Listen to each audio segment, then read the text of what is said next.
I wanted to talk about something. And let's be honest here, with views like mine, no one cares. I can do whatever I want. Only terms of service will judge me. But there's been things that have happened, and I wanted to primarily thank some people. But that would be like a 10-second video, so may as well see if I can drag it out by bringing up stuff that you already know, hopefully. Which will then open up the opportunity to put some opinions in there and probably start ranting about stuff that doesn't really have anything to do with the subject of the video and so on. So I want to start off by thanking all the people fighting Windows 11's BS. I was toilet scrolling one morning and I saw that Windows apparently are working to fixing this garbage. If you don't know, Windows 11 is so bloated with useless crap that it should probably be considered bloatware at this point. I'm not sure.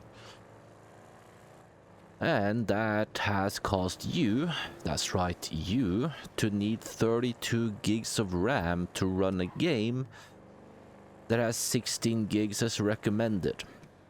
Just because Windows 11 is such a resource hog. And I mean, it's just one of the many issues with this crap OS, but it seems that Windows is working overtime to fix this thing. Yes, I'm sure the RAM crisis caused by rich assholes that don't want to pay their employees, you know, going hardcore on AI. And then that caused Windows that, from what I can read, have released their own PC that forces 11, and they could only afford to shove about 8 gigs of RAM into that thing. Probably helped. It probably helped. But I would like to credit most of the win to all the people that could jump to things like Linux. Even though some journals are claiming that the ones that did that are all bots or something. But let's be honest here, journals have forgotten what their job is and have become the mouthpieces of corporations. I guess there's a limit to how much you can deep throat someone before the lack of oxygen starts killing brain cells. I don't know. I don't have experience being a journalist nor sucking. That's just an assumption I made based off what I see. And yes, it might surprise some of you, despite the absolute stellar gameplay you see on this channel, I am in fact not a games journalist. I'm just bad at games. And I play a lot of games that don't work very well. But I believe, again, based on what I've seen, what has happened here is all the noise caused, the people jumping to things like Linux, the RAM crisis hitting a bit close to home, has started hurting their investors, making them really mad. And that has scared Windows, as that would hurt them as well, and now they've started giving a crap, which is what we, consumers, should want. Now, why am I talking about this? Well, again, it's to thank all the people who fought back. I couldn't really help, as I'm quite reliant on actually using my PC. Linux doesn't play well with a lot of stuff. Something about kernel, something not playing nice with anti-cheats. And I kinda refused to get banned from a game for cheating when all I did was playing on Linux. Also pretty sure I read somewhere that even certain wireless headphones don't work so good on Linux. So a huge thanks. But also, I want you all to look at what we can achieve. The power we hold. The damage that a good boycott can do. as long as enough people follow through on it and don't buckle like the weak people that quote-unquote boycotted Modern Warfare 2 back in the day. If you don't know, people were angry about it. I don't remember why. I think it was something about no dedicated servers or something. Not sure what that means. And, you know, there was a Steam group. So many people joined it. They were not going to buy that game. They were boycotting Modern Warfare 2. About an hour after the game was released, everyone in that group was playing it. They just had it in the mouth. But when consumers start fighting back, it actually managed to move the mountain that is Windows 11. And now, I would like to move your attention over to Sony. Because what is happening there is really bad. Well, not for me yet. I don't own anything Sony anymore. Not likely to buy anything from that company ever again. I guess that's my way of fighting back. But you know, the whole killing of physical media. You may think that's not such a big deal. Most people do digital anyways. And I hear you. I tend to go digital as well. Mostly because I live in a place where, you know, there's getting a physical copy of games is tricky. I could obviously order stuff online, but that's where, you know, severe lack of shelf space comes in. And I find it more convenient. But that doesn't mean I don't want the choice. And I also want other people to have the option. But there is something that a lot of people don't seem to realize. And that is, if Sony goes full digital, guess what? You now only have one place to buy games for your PlayStation 6. Directly from them. This is what they call a monopoly. And a real one, not the imaginary thing that Epic dude keeps whining about. You see, the joke there is that the Epic Games Store is evidence that Steam doesn't have a monopoly because his own fucking storefront, along with GOG's GOG Galaxy, are options that people have. Consumers just choose Steam because it's the better option. But since people have an option, Steam doesn't have a monopoly. Now, this is a real monopoly. You as a consumer have no choice but to use the PSN store. They, as they no longer have competition, can charge whatever the hell they want for games.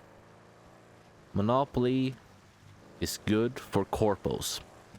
That's why they want it. And it's really, really bad for you, the consumer. Which is why we have laws against monopolies.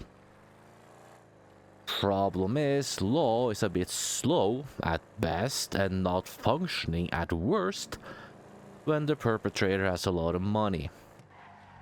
Perfect example would be this Stop Killing Games thing and their EU campaign. We all saw how supportive most of them were, at least on screen. I said in a video I doubt it'll work, and from what I've seen, I was right. The thing is, the fine ladies and gentlemen at Stop Killing Games were breathing the same oxygen as some of the most corrupt assholes in Europe. All it would take for all that support to go away overnight was the games industry showing up with enough money. Read up on Article 13, later known as Article 17, you know, the one about copyright in Europe and censoring the internet a few years back. Yeah, you will see exactly what kind of people they were dealing with. My point is, we can't rely on the law. We need to fight back, obviously in a legal way, because you know for a fact that law will catch up to you pretty fucking fast. And that's why we have things like boycotting. No one can force you to buy things. As long as you don't buy, and you make it obvious to them that their BS is the reason you don't buy, if enough people stand tall, we can move fucking mountains. Again, journals claim that these things don't work. Well, let me move you over to Actman. I just saw a video. I just don't remember exactly what he said, but I want you to hear it from the man himself. Watch me get cancelled because the Actman identifies as a non-binary or something. Maybe they're right. Sony is a stubborn company, and when they make a decision, they don't reverse it. And now, Sony has reversed its decision and will be keeping the PlayStation Store operational for PS3 and PS Vita devices. Hold up, they actually tried shutting down those stores 6 years ago? The same ones they just took offline a week ago? Oh shit, oh yeah, you weren't supposed to see that. Okay, you got me. Maybe Sony has responded to our feedback once. But what did that backlash even accomplish? It only delayed the closure of the PS3 and Vita stores for, what, 5, 6, 7 years? And what does it really matter if one or two storefronts avoided closure and managed to stay in business for another 5 years? That's only half a decade. What's a decade? Just 1/10 of a century. But a century is just 10% of a millennium. So you see, that backlash didn't actually accomplish anything, is what I'm telling myself, right? So okay, besides that one time, which didn't matter, Sony has never reversed a major decision like this. Following a major backlash from the Helldivers 2 community, Sony has reversed its decision to require PC players to link a PSN account.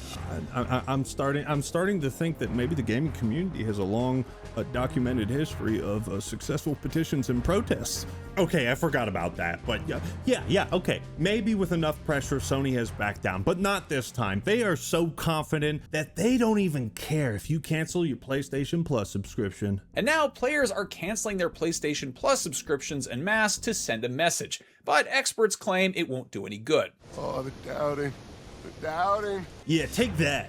How does that feel? I mean, how naive are you? Did you honestly think that there has ever been a widespread coordinated boycott that actually accomplished something? Look at Xbox. They're like 10 times bigger than Sony. They just jacked up the price of Game Pass to $30 a month, and $30 a month is where that price is gonna stay. Microsoft has finally dropped the price of its Xbox Game Pass subscription plan. Xbox Game Pass Ultimate, its top tier plan, is now $22.99 a month. You know what? Screw pessimistic nihilism. I'm a delusional optimist now. We can beat this thing. And even if we can't, what have we got to lose? What was that phrase people kept saying 2 years ago during the Helldivers 2 fiasco? We dive together or not at all. Say no to Sony. Those words helped us all manage democracy. Goes to war with $1 billion company. Wins. We've beaten both Sony and Microsoft before. Now granted, Microsoft's wounds to Xbox were mostly self-inflicted, but our mass boycott and cancellation of Game Pass made Xbox and Microsoft bleed. If it bleeds, we can kill it. Every movement needs a catchy slogan, and 2 years later, we have our winner. No disc, no buy. We dive together or not at all. Everyone fights, no one quits. If you don't do your job, I'll shoot you. Did you know that 62% of the globe, or 120... So clearly we can. And let me add one. It's kind of related. Have you ever heard of this little company called Konami? Yeah, they went pretty ballistic a few years back. All the noise surrounding their mistreatment of Hideo Kojima, Metal Gear Solid 5 being released unfinished. They got a lot of shite for that, and they just sort of told us to fuck off. Stop making games. Yeah, the future of Konami was pachinko. And now they're back, and they've broken Metal Gear Solid 4 out of PS3 jail. And it's coming to PC, among many other things. They are in panic mode. and from the looks will give us anything we want. All due to the absolute PR hell that happened. And that people boycotted them. And they lost a lot of money. We can do this.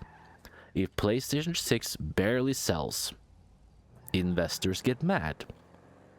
And I can almost promise you if that happens, version 2 of the PS6 will have a disc drive. The weak-willed that bought the original PlayStation 6 might have to sacrifice a USB port for a disc drive they bought separate. And the PS6 physical discs will flow. All it takes is for enough people to realize how bad this is for us. Stop thinking that all you can do is bend over and wait for your butthole to be resized. And stop thinking that corporations are your friend. I've said it before. I mean, it may not be available. It may be in a video pre the Great Purge. But back when game devs saw consumers as whales and dolphins, I said, sure. And they are the sharks, not your friend. I've given up on convincing Nintendo fans. They are too far gone. Deep-throating Nintendo as for years have killed what brain cells they had. But for PC users, PlayStation users, Xbox users, I still have a little bit of hope. Do not reward corpos for this shit. Stop rewarding bad behavior.